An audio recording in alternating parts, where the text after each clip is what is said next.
show the platform, and once we find that neighbors, guardians, parents see their children coming into these spaces, then they support. And that's where the community cohesion comes on board. And then it is, you becoming neighbors, people. What's coming is we want to have shows here where our boxers do not need to travel overseas to build a career anymore. They can do it from here. Yes. And the Jamaican public can journey with them from their first fight to the World Championship fight. So we're about to launch a series of fights where every 6 weeks, rotating through our communities, we'll be having pro-am fights.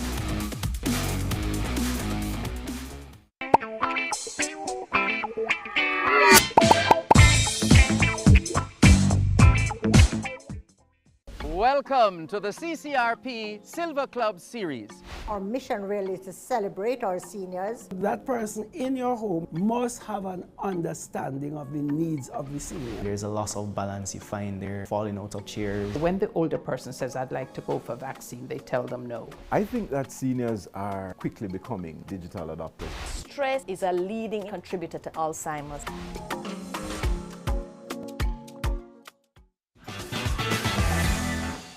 Join us this week for Tourism One-on-One when we examine how the regional tourism sector has been rebounding from the impact of the COVID-19 pandemic.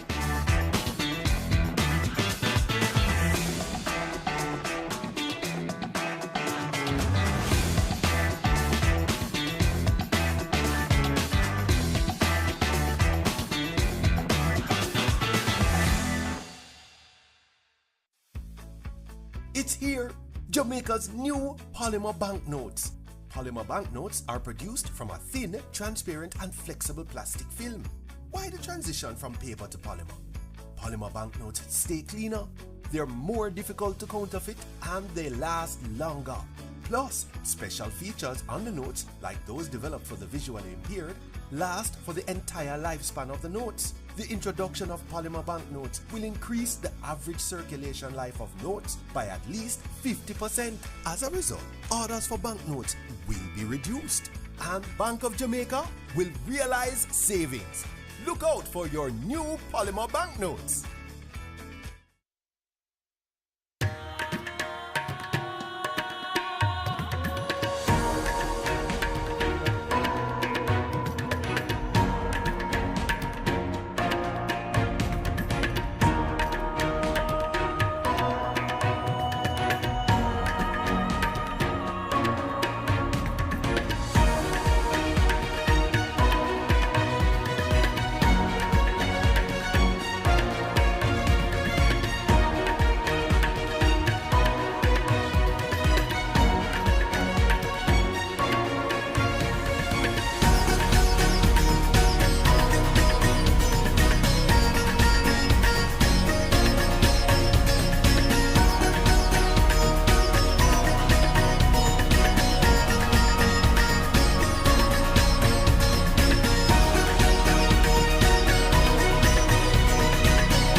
The NITS enrollment process is easy as 1, 2, 3.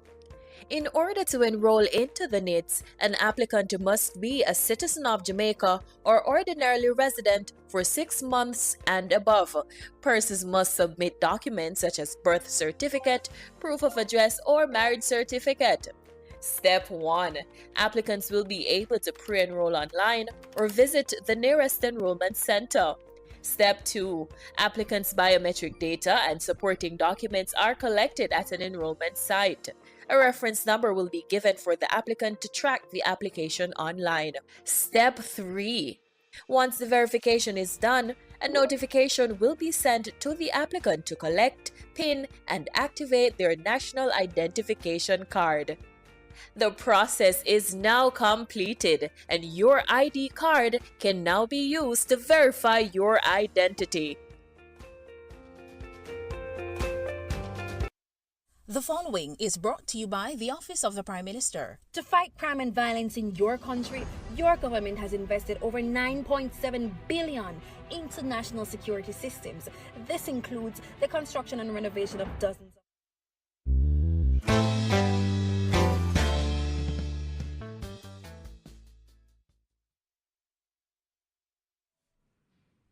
local government and rural community. There's been some changes. Local government and community development, as well as his team here. We also have Mr. Evan Thompson from the Met Service, and we expect to have a member of the team from ADPEM. The reason why this postcab is very important is that it's hurricane season, and Minister Mackenzie has some updates along with Evan, who will be speaking to us about what to expect this hurricane season. And ADPEM will be here as well to speak to us about the plans and programs and strategies that will be in place to assist citizens this hurricane season. But first, I want to move to Minister Mackenzie for him to give his presentation, and then Mr. Thompson will join to give his presentation as well. Minister Mackenzie. Thank you very much, Minister Morgan, and thank you for the opportunity to participate in this press briefing. There are a number of issues I want to touch this morning, and I'd like to first of all start with the question of our infirmaries and the situation surrounding the street people, and also a number of other related matters. We would have noticed in a number of daily newspapers over the last couple of weeks a number of facilities that are privately operated that provide care for the less fortunate persons who are infected with HIV and other such related illness. I make reference to the St. Patrick Foundation, which appeared on the front page, I think, of the Jamaica Observer, where they are expressing grave concerns about the continuous operation of the facility and the fact that they are finding it extremely challenging to get the kind of support that is required to continue the operations of these facilities. The government will never want to see the closure of any facility that provide keep and care for that sector of the society. We are concerned that a number of homes over the last couple of months have gone through some changes. We did intervene and absorb a number of persons from a private facility into a number of infirmaries. I have given instructions, and the discussions have commenced with the St. Patrick Foundation as it relates to the next move. We don't want the facility to be closed. We notice that they are concerned about the cost to operate the facility. There are more than 25 persons, 19 persons within the facility, and we have commenced the discussions to see how best we can assist, whether we can take the responsibility of running the facility. We'll have to look at the legal ramification before, or if not, we will bring these people into the existing system as it relates to our infirmary. I just want to give the country the assurance that the government of Prime Minister Andrew Holness will do what is necessary to ensure that these facilities continue to offer the services that are required. The government runs some 13 infirmaries plus 2 golden age homes, and we do provide financial assistance, annual financial assistance to private homes or institutions right across the country, and we will continue to do so. As it relates to the parish of Portland and the concerns that have been raised about the increase in physical attacks on the homeless population,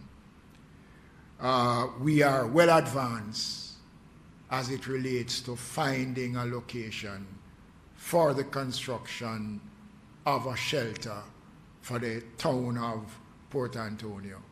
I will be visiting Portland on the weekend to have a look at the facility, but I just want to again emphasize that the government will not allow the homeless population to be abused.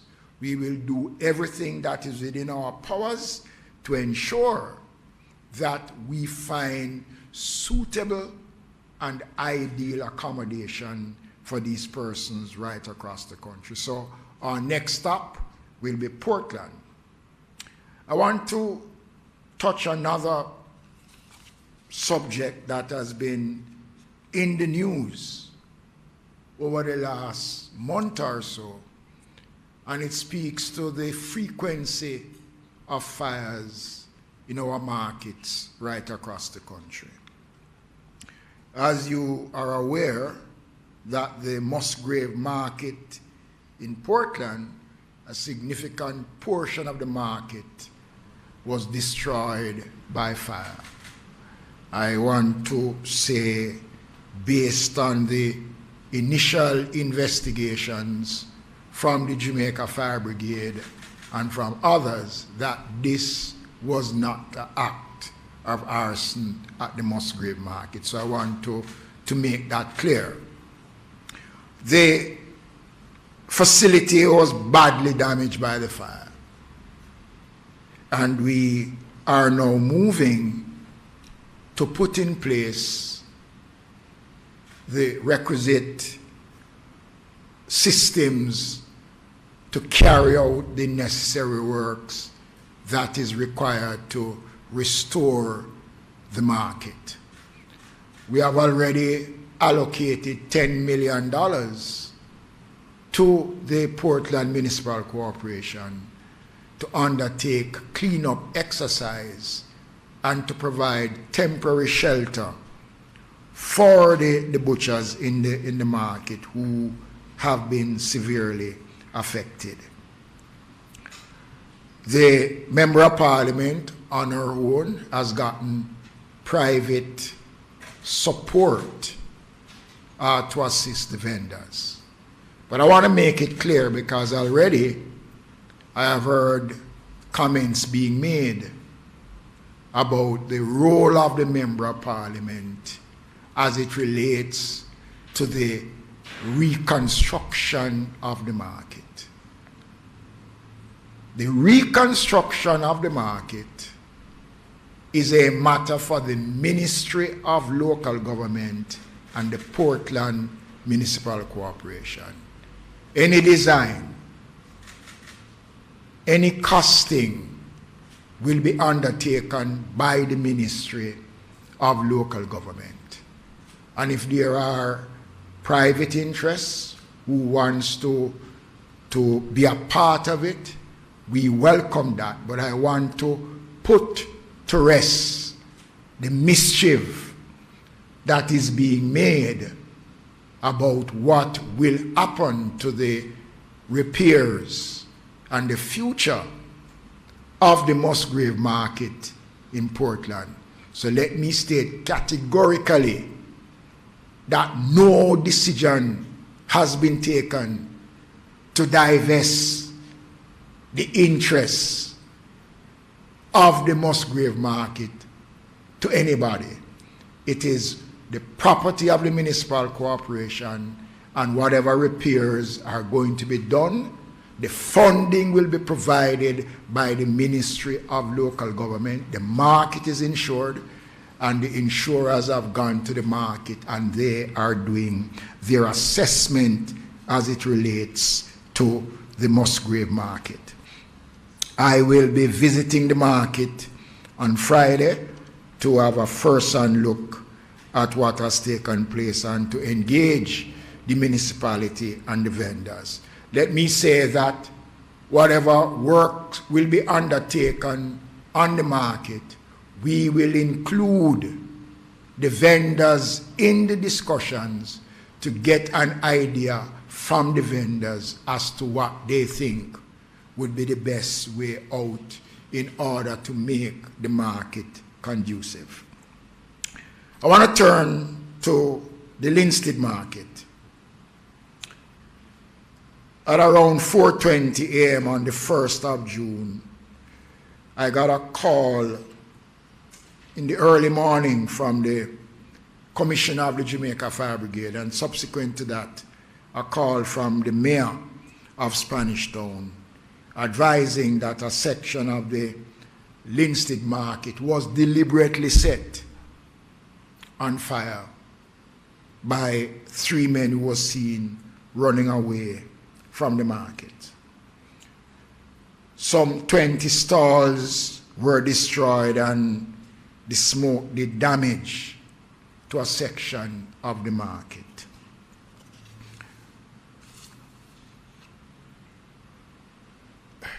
A couple days after,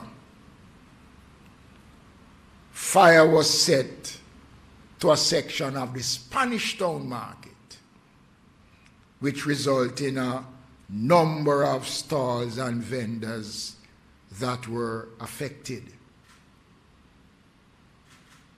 Now, ladies and gentlemen, within the last 5 years, 10 markets across the country caught fire. 9 of those markets, the fire were set deliberately. Since the beginning of last year to today, we have had some 18 fires at various markets across the country. And the cost to the local authorities has been enormous, well in excess of $150 million worth of damage has been incurred because of these deliberate acts of arson that we are seeing being played out across the country as it relates to our markets. I want to urge those persons, I did so in my sectorial presentation, that the government will not be held as hostage by any sector of the society who feel that in setting fire to these vital institutions in the country, because of the 37 markets across Jamaica, these markets provide not just a service, but a source of livelihood, of income. Hundreds of Jamaicans, their parents provided their education by selling in our markets across the country. And I want to condemn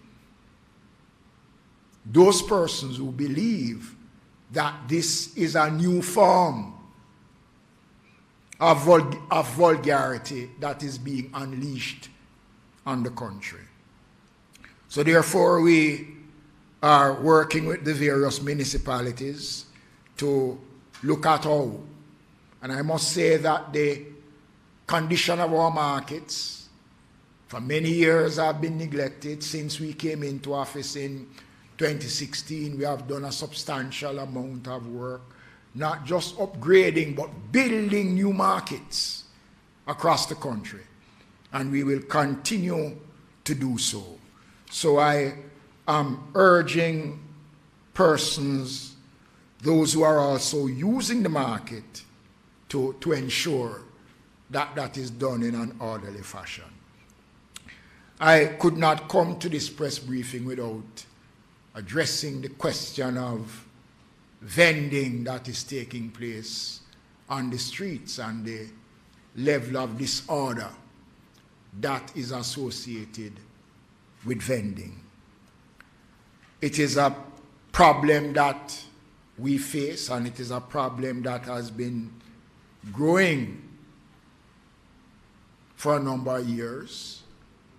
We are looking now, as a matter of fact, we are working on looking at the issues in the corporate area, Spanish Town, Maypen, Clarendon, and Santa Cruz in St. Elizabeth. Those discussions are well advanced, and in another 2 weeks, I'll be announcing a special program that we will be undertaking in the corporate area and in Maypen, working with the police and with all the stakeholders to try to bring some level of order and decency back to vending and into the major town centers across the country. I want now to turn quickly to the issue of garbage collection. And I want to be clear. We have never said that the new trucks would automatically solve the problems of garbage collection across the country. We have never said that. What we said is that the new trucks will help us to reduce significantly the backlog and to put the National Solid Waste Management Authority in a better position where there can be the timely and structured collection of garbage across the country. The agency was able, with the infusion of the new trucks, to reduce by about 93%. They would have gone a little bit further than 93% of the backlog of garbage in the country. And they would have increased the number of structured collection days. And I was in the parish of St. James last week, and quite a number of persons have expressed, some level of upbeat in the quality now of the collection of garbage. The 50 trucks that are coming into the system by the end of the financial year will give us further room to work. But again, I'm going to say it, and if I sound like a recurring decimal, I will always be saying it. If we provide a garbage truck for every community in Jamaica, that will not change if the mindset of the people is not prepared to accept the changes that is required. We can't talk about how dirty the country is when we ourselves are contributing to that. When people continue to create mini dumps, driving in their vehicles, not just public transport, but some of the most fancy and expensive vehicles that you see driving on the road, wind down the window, out goes the drinks bottle and the cup and the patty bag. The country needs to be more matured when it comes on to how we dispose of garbage. I want to advise that the new structure of the fines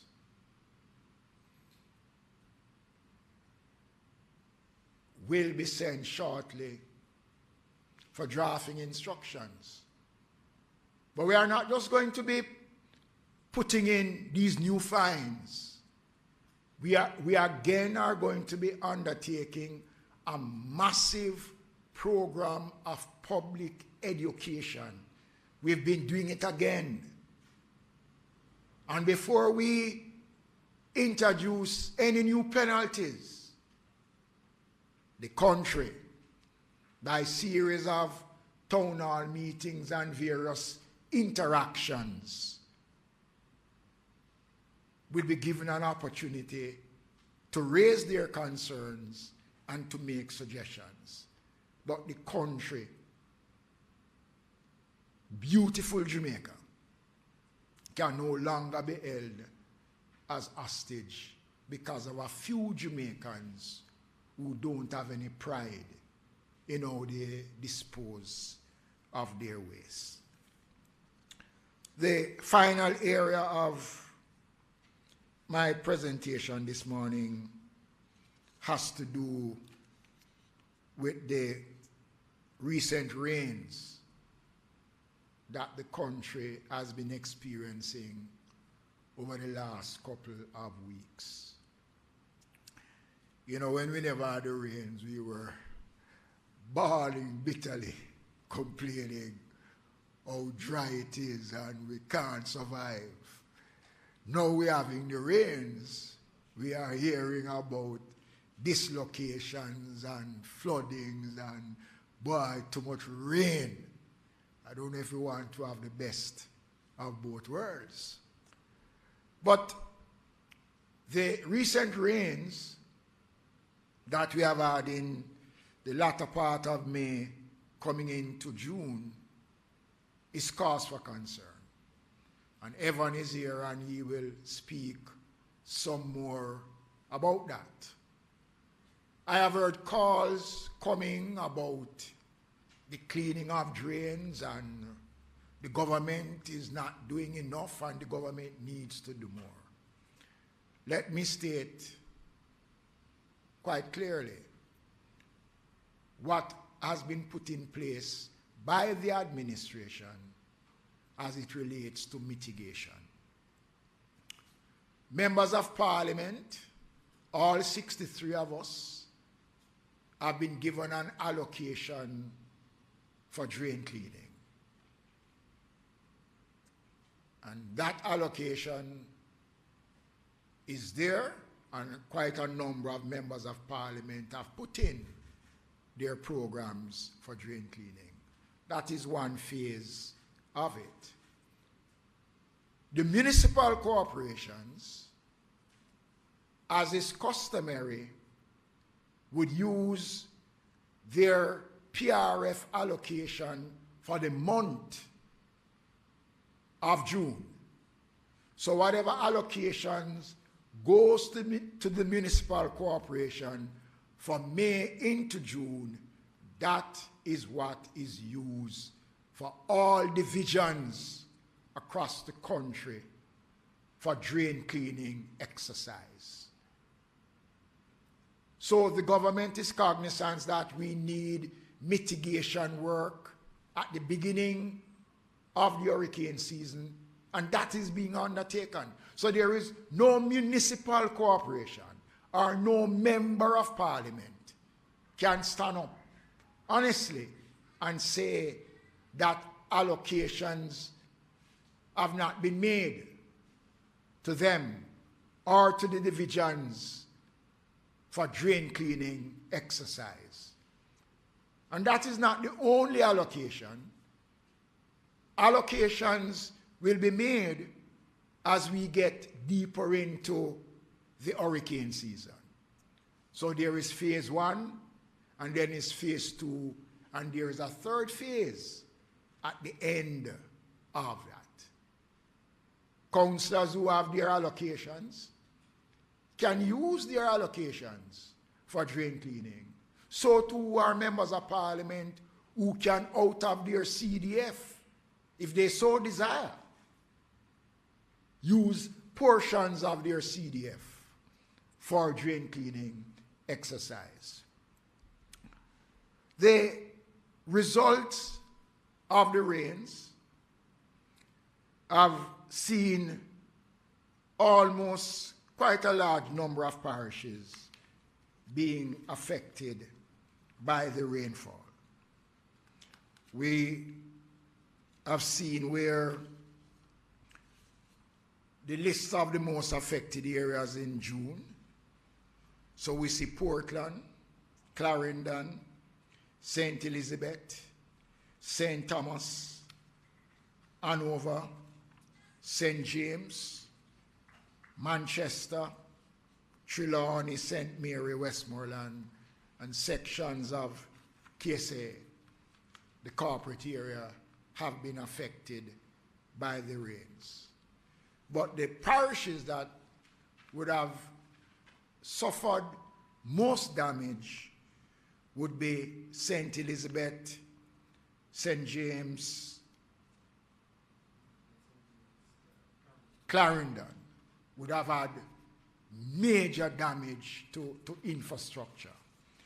So far, the estimated costs, and this is not the final costs, the estimated costs of damage on parochial infrastructure is in excess of $100 million so far. And we are expecting that once the rain subside and more assessment is undertaken, that we will see an increase in that number. It is something that we are prepared for. The Ministry of Local Government will be able to find the funds to assist in undertaking restoration work to get most of those roadways that have been impacted back into working condition. So while we continue to prepare for an active hurricane season,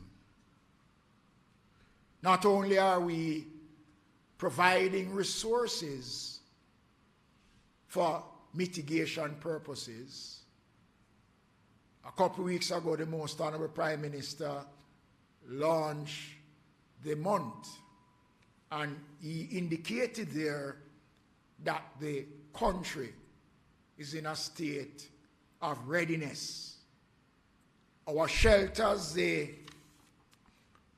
889 shelters across the country are up.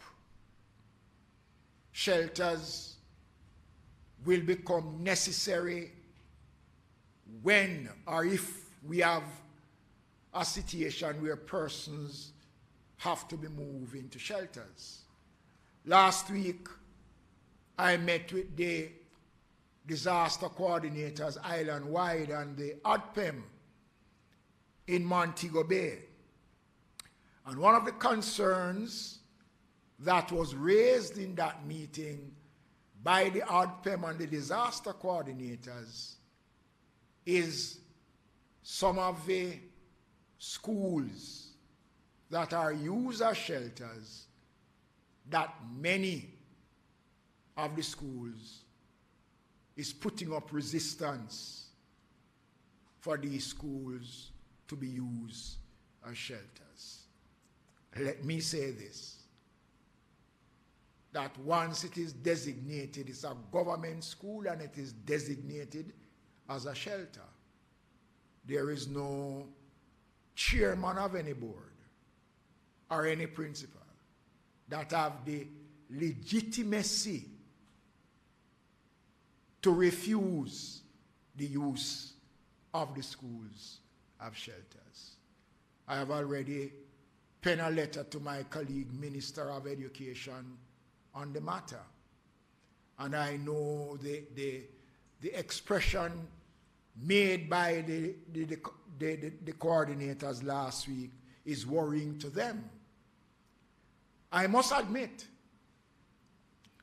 that there are some people who go to these schools and do not exercise a level of discipline and care in using the facilities. Our coordinators and the team have been, sensitizing the communities.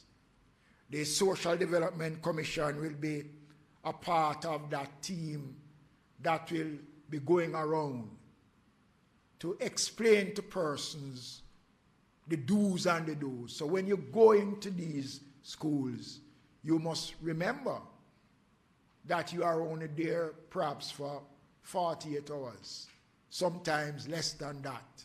But after you leave, schools have to continue. Learning cannot be put on hold indefinitely. So I want to urge the public that if we have to, make sure that when you go to these shelters, we would have indicated already the things that you need to take to the shelter. You can't take no pets into the shelters. And the same protocols that existed during COVID, where persons have to be isolated if it is suspected that they have contracted COVID. The same protocols around the use of shelters that we put in during COVID will be the same protocols that will exist during this period. I want now to invite Evan Thompson to come now and to give an update from the perspective of the Weather Bureau on the situation. Evan. Thank you very much, Minister. Good morning, everyone. Morning also, Minister Morgan and all other distinguished persons who are here, members of the media. I especially greet you this morning. Well, we have already begun the march through the hurricane season. The hurricane season lasts for 6 months of the year. It starts on the 1st of June, and we are now 2 weeks into the hurricane season, so we're well on our way. We've already experienced one system that developed out of the season. The first system developed a couple of weeks ago, early in the month. That season has already dissipated, no threat to any of us in the Caribbean, and of course not to Jamaica. The peak of the hurricane season usually occurs between August and October. So the traditional peak is actually just about the 10th of September, but as we move into August, going into September, October, that's when we expect a greater frequency of development of tropical storms, hurricanes across the general area, which means the Caribbean, the North Atlantic Ocean, or the Gulf of Mexico. Anywhere in that general region, we could have that kind of development. And so we always have to be ready for that occurrence. We have heard already that the forecast for this hurricane season is that it would be near to normal. I don't know what that means for any of us, really, because if we only have one hurricane produced this year and it occurs in the Caribbean, moves over Jamaica as a major hurricane, it would be nothing normal for us. And so we cannot consider the word normal to be one that allows us to slip into any kind of complacency. Our actions, our preparations cannot be normal. We cannot take the position where when a hurricane watch is announced, that is when we move to the making some kind of preparation. We rush to the hardware stores or we rush to the supermarkets. That should not be our activity, but that is what is normal for us. So we must not adopt the posture of normality as we move through this hurricane season, even if it is considered to be a normal season in terms of the number of storms or hurricanes that could develop. So that is one major thing that I think we must remember. So the latest, we also heard that there were two main systems that would contribute to how active the hurricane season would be. One of them was the sea surface temperatures in the Caribbean region. That continues to be above average. So the temperatures are warmer than usual, and many of us already know that with warmer sea surface temperatures, there is a greater chance of development of storms and hurricanes. So that is one of the, should I say, positives in terms of the development of storms, the increase in sea surface temperatures in the Caribbean area. But on the other side, on the flip side, we see that there is an El Nino phenomenon that has been developing. It has already developed. The El Nino is really characterized by an anomalous warming of the eastern tropical Pacific Ocean, but whenever that occurs, there is a spin-off effect right across the globe with a number of changes in climate.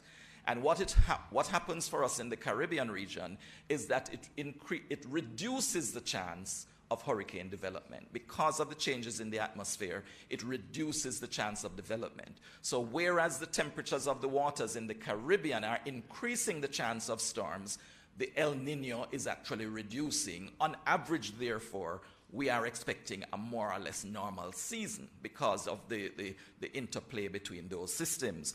The El Nino is strengthening, is expected to continue right through the hurricane season, which means that it is good news in terms of the numbers of systems that could develop, but we still do not know where any system will develop and how long it will last or how strong it will become. We can only say that the overall activity is likely to be less active than normal or just about normal. So with the El Nino developing, apart from it affecting our hurricane season, it is also expected to affect some other weather conditions, because it also usually means that temperatures over Jamaica are likely to be above normal. We have already begun to experience temperatures that are very warm. There are many complaints about how hot it is. Unfortunately, there's absolutely nothing the Meteorological Service can do to reduce the temperature. But what we can do is to advise you that the temperatures are likely to be above normal going through the hurricane season. Even if it's just 1 degree above the normal, that is significant for many of us. And it will be felt. The difference will be felt, and I'm sure not very appreciated when we go through a summer period. So we must bear in mind that temperatures could be warmer. But at the same time, the El Nino also contributes to reduced rainfall during the season. And so with higher temperatures and with less rainfall, there is more stress. And so we must be able to manage that. Minister Mackenzie mentioned just now that we've been having an increase in rainfall over many of our parishes in recent weeks. And the truth is, whenever there is a transition of season, moving from call it the winter season, or what we call the dry season, to the hurricane season, basically, it usually is characterized by an increase, a peak in the rainfall. And that's why we have 2 main peaks. One in October, when we shift from the hurricane season to the winter season, where we have frontal systems, and the second in May or June, when you have the shift back from those frontal systems to the hurricane season activity. And so we have already witnessed that during May, where we normally expect the peak, that was delayed to the end of May going into June. And that's why you got that increase in rainfall during the period. It is not expected to be a sustained rainfall increase across the country throughout the next few months. So you might be wondering why restrictions have not already been lifted, and because we're getting some rain. It's a meteorological fact that you are getting more rain, and so it is quite likely that we would have seen a relief from meteorological drought conditions, but it doesn't mean that we are out of the woods where rainfall is concerned. If our aquifers are not filled, if our reservoirs are not filled, we are still in a position where we could realize that we do not have enough water to sustain ourselves going through the rest of the year. So we have to bear that in mind as well. Usually July is a low rainfall period of the month, and so as we move toward July and August, do not expect too much rainfall. Unless we get some tropical waves that are fertile with moisture, it's not likely that we're going to get significant rainfall to really help us to go all the way through to the end of the year. So we have to be mindful of that. So that's basically the report I would want to give you. Where the hurricane season is concerned, we must be on our P's and Q's and remember that it's not over until the end of November. Thank you very much.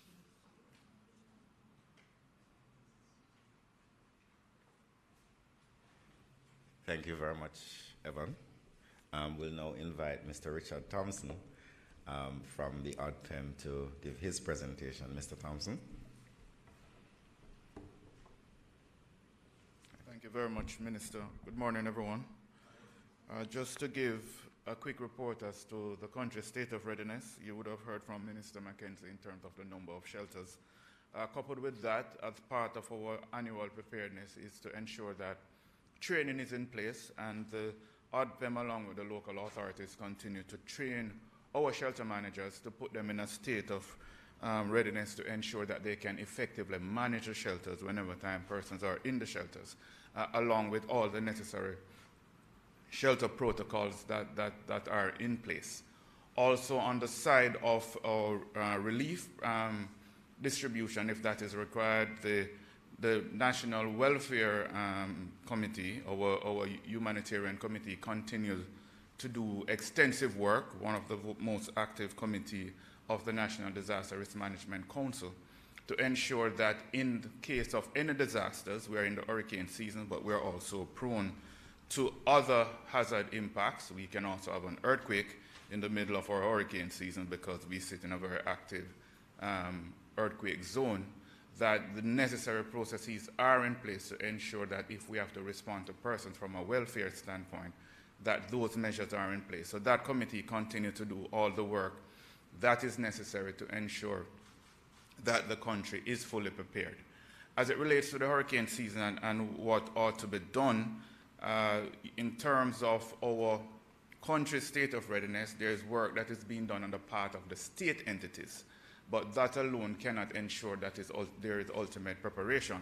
There's a responsibility from the citizens themselves collectively to ensure that they are doing their work to prepare themselves and to ensure that they are safe throughout the season. So we always say to persons, ensure that you're putting in measures for your homes, that you're putting in measures for your businesses. In terms of your business continuity process, ensure that all the necessary measures are in place, that persons are putting in your rotational supplies, that you don't have a run on supermarkets or shops in the middle of the season. So ensure that all your non-perishables, as best as possible, you have those. You do rotation throughout the season so you don't have goods that are expired and can't be used in the middle of the system. And also ensure throughout the hurricane season that persons, especially those who suffer from these life diseases, if you're diabetic, if you're hypertensive, to ensure that you have all the medications and supplies that is needed, stuff for babies, stuff for the elderly.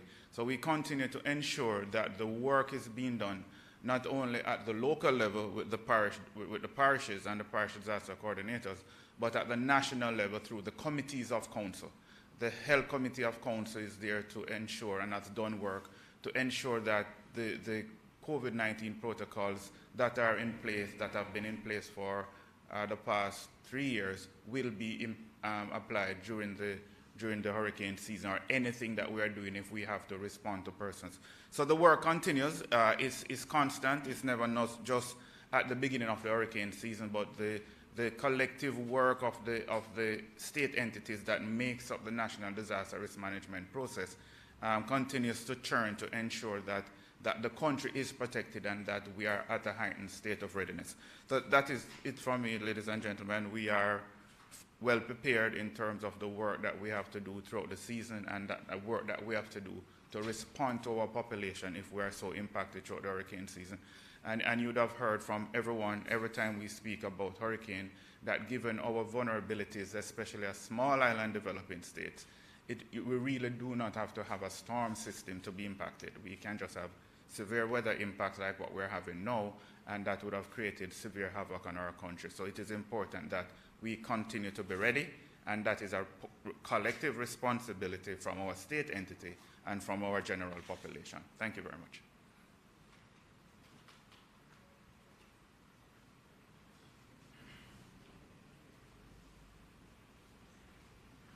Thank you very much. Thanks to Mr. Thompson. It gets confusing. Thompson. Thank you very much for those presentations. And thanks to Minister Mackenzie for joining us today here at the post-cabinet press briefing. I will now open the floor for questions.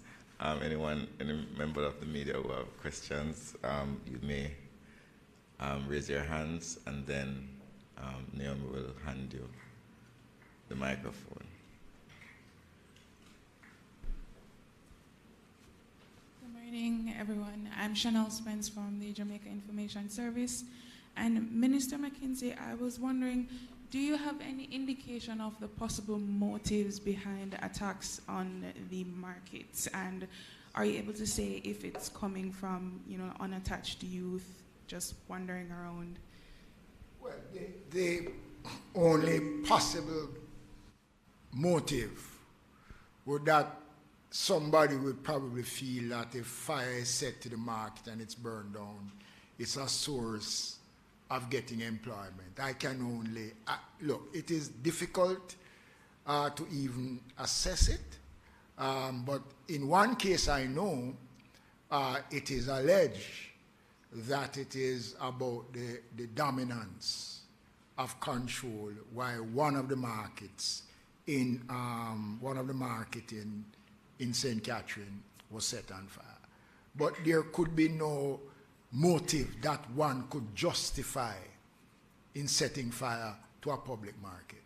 And you must remember that 98% of our markets are over 100 years old.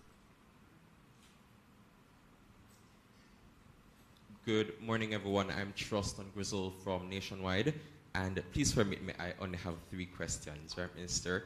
The first one is, has the ministry handed over drain cleaning funds to the various municipal corporations? We would have heard coming out of Hanover, that specific corporation is asking for the funds that are to be allocated to them for drain cleaning. Have they received that? And what can you tell us about the other municipal corporations? Let me respond again to the question.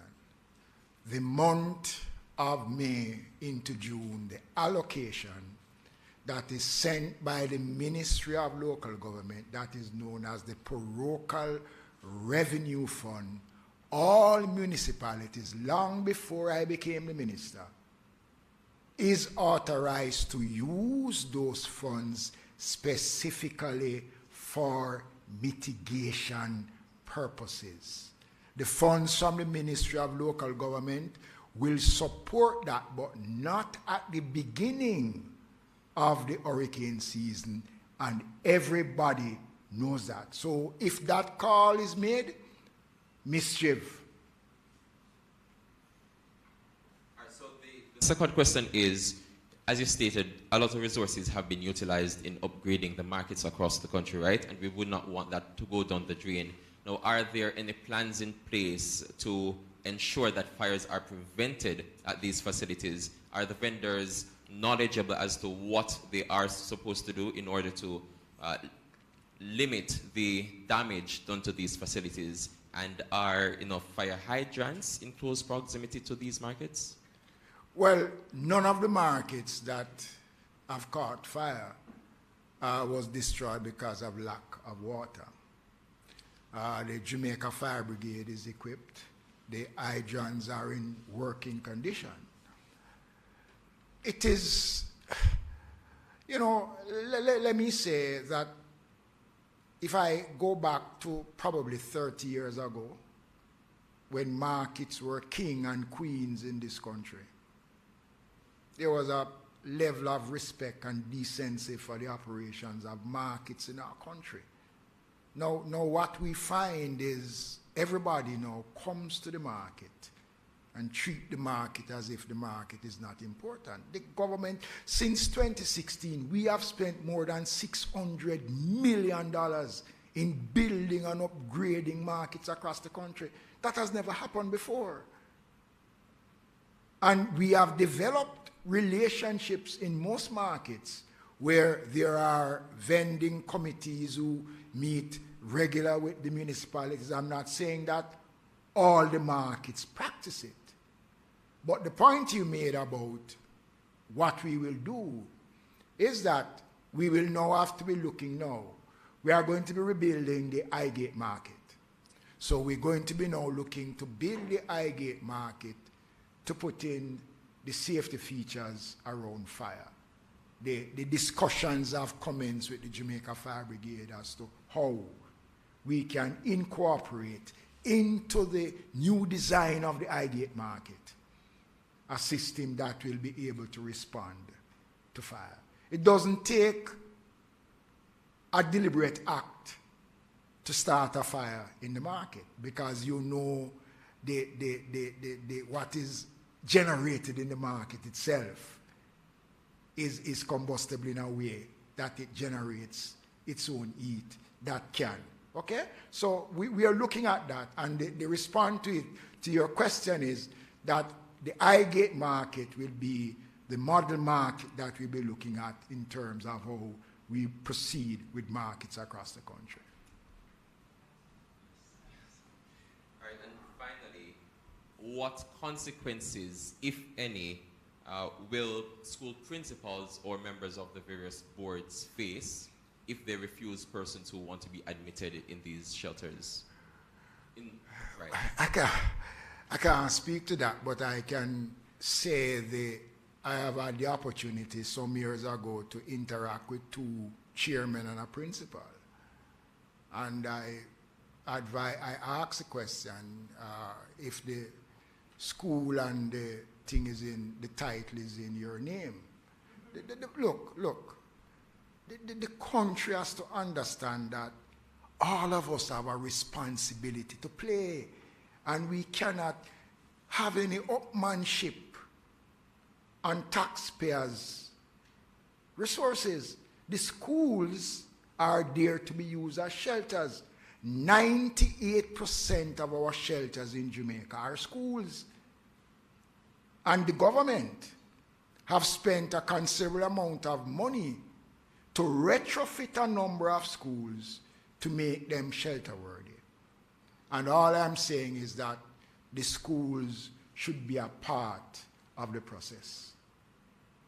And I've already penned a letter to the Minister of Education, and I am seeking the ministry's intervention to pass on the message about that. And Minister, my final question is, are you able to speak at this time on some of the features for the shelter to be constructed in Portland, such as the number of rooms that will be there? Well, it all depends on the size of the property. One thing we know is that Portland, especially Port Antonio, has one of the fastest rate in terms of growth in street people in the parish of Portland. And they, over the last year, have seen more attacks and deaths than any other parish in the country. So when we look at the drawings, the size of the property is going to what determine what we put down in Port Antonio. Thank you very much. I suspect we're at 9 o'clock. I want to thank all members of the media here. Also thank the Thompson and Thompson Group and the team from the Ministry of Local Government. Is it rural or community development? Community development. We still retain the responsibility for rural development, but the name rural development has been taken off, and we have gone back to community development. Thank you very much. And thanks to Minister Mackenzie for giving us a very comprehensive overview of some of the activities of his ministry and also plans for the hurricane season. Join us again next week. Thanks to those from JIS and the Office of the Prime Minister and PBCJ for being such good assistance. And join us again next week for another post-cabinet press briefing, 8 a.m. sharp. Thank you very much.